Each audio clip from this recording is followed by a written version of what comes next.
Alors évidemment que quand on a certains comportements, certains mécanismes, c'est important de les interroger. Mais pourquoi les interroger directement sous un prisme pathologique? On peut les interroger, pas directement sous un prisme pathologique. On peut se dire, ok, effectivement, aujourd'hui, je me suis sentie très motivée, je me suis sentie, j'avais beaucoup d'énergie, j'ai fait plein de choses, etc.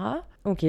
Mettons que c'est inhabituel. Ouais, c'est inhabituel, effectivement. Mais en même temps, j'avais bien dormi, je me sens plutôt de bonne humeur, etc. Ok. Si la personne, elle se met pas en danger, si le comportement, il est pas envahissant, on va dire négativement, qui génère pas de souffrance, pourquoi est-ce qu'on amènerait la personne à directement partir du principe que ce comportement-là est pathologique? Par contre, ça va créer de la souffrance. Voilà, ça me paraît aberrant, en fait, au final.